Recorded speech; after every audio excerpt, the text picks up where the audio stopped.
Erməni hərbi birləşmələri cephe xəttinin istiqamətində daha da azğınlaşdı. Hazırda rayonun Əfətli kəndindəyik. Əfətli kəndindəyik. Ermənilər bütün yaşayış məntəqələrini ağır artilleriyadan ateşə tutur. Ermənilərin ağır artilleriyadan attığı mərmilərin ən çoxu Ağdamın Çəmənli kəndinə düşdü.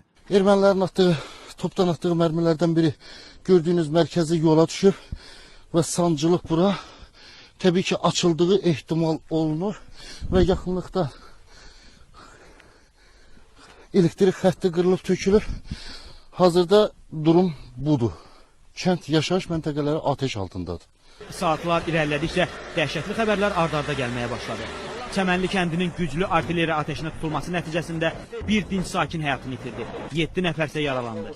Rayonun Əfətli kəndində də bir sakin qəlpə yarası aldı.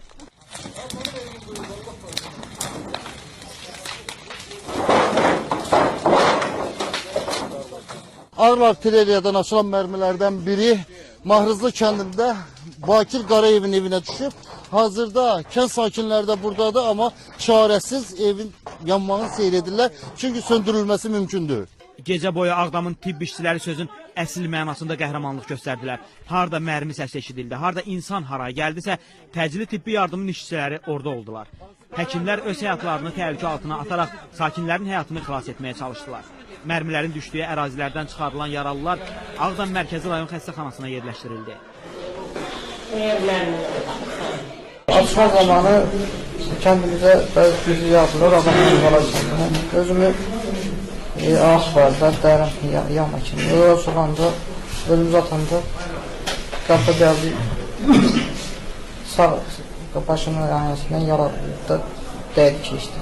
Kəndimizlə gələndə bəli, mərmi düşdü, qəlbəsi kürəyimizdən. Son məlumata görə təkcə Çəmənli kəndinə 50-yədək artilleriya mərmisi düşüb. Kənd sakini Sadiq Haqverdiyevin evinə üst-üstə 2 ədəd mərmi dəyib. Nəticədə ev əşyaları ilə birlikdə yararsız vəziyyətə düşüb.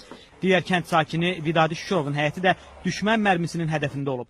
Çəmənli kənd sakini Vidadi Şükurovun həyətinə 2 mərmi düşdü. Mərmilərdən biri evin qarşısına, sizin kadrlarda da gördüyünüz kimi bütün evin qapı, pəncərəsi və eləcə də dam örtüyü və həyətdəki ağaclar tamamilə sıradan çıxıb.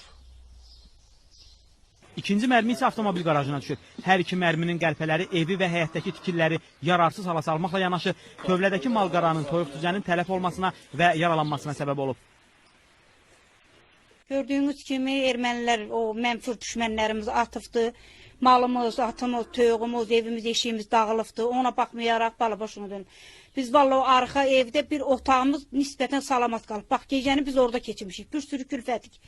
Heç yana çıxmamışıq. Biz də istəyirik ki, torpağımızı özümüzə qaytararlar. Biz də istəyirik ki, dinç yaşayaq, əhalimiz dinç yaşasın.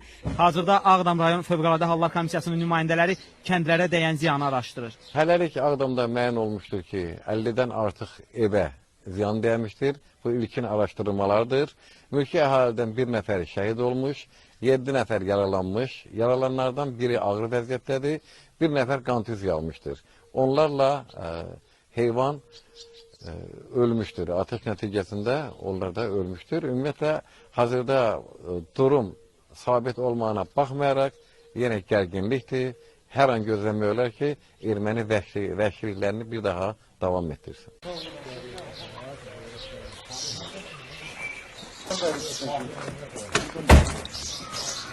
Habil Aslanoğlu, İlqar Fərmanlı, Elnur Niftəliyev, Lider TV, Cəbhə xətti.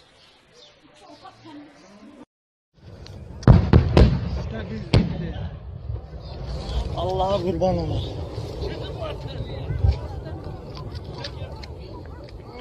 O da tabii. Ha, onlar da atar.